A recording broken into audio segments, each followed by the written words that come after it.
السلام علیکم۔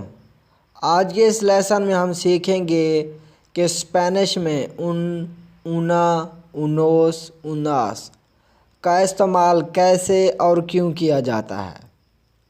فکروں کی بناوٹ کے لحاظ سے یہ لیسن بہت ہی اہم ہے۔ اگر آپ اس ویڈیو پر نیو ہیں تو اس لیسن کو سمجھنے کے لیے آپ کو 2 مزید ویڈیوز دیکھنا لازمی ہے، جن کا لنک ڈسکرپشن میں موجود ہے۔ چلیے چلتے ہیں اپنے سبق کی طرف۔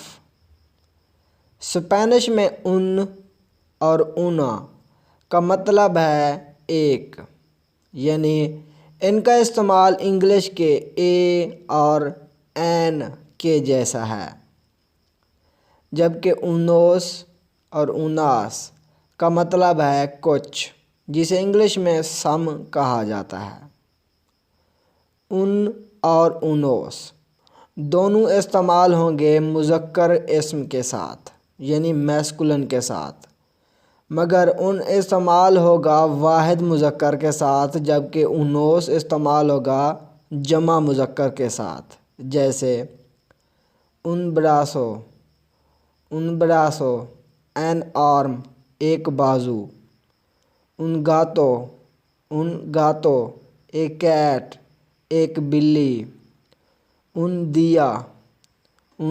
día اے ڈے ایک دن، un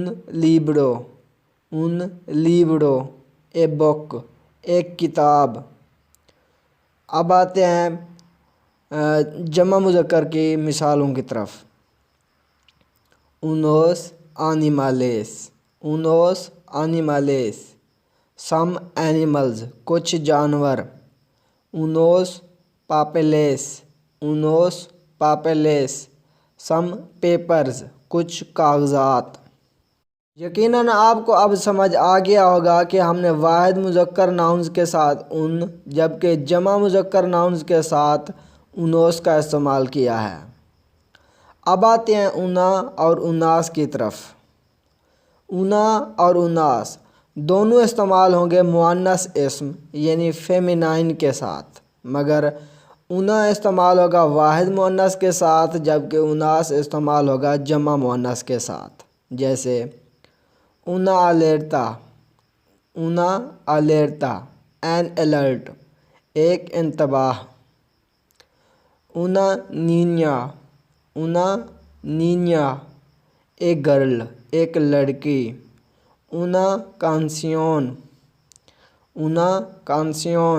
اے سانگ ایک گانا، unas canciones some songs کچھ گانے، unas paredes some walls کچھ دیواریں۔ امید کرتا ہوں کہ آپ کو ان، اونا، اونوس، اوناس کے استعمال کی اچھی طرح سے سمجھ آ گئی ہوگی۔ اگر ابھی بھی آپ کو کوئی ڈاؤٹ باقی ہے تو کمنٹ میں ضرور بتائیے گا، ہم آپ کا ڈاؤٹ کلیئر کریں گے۔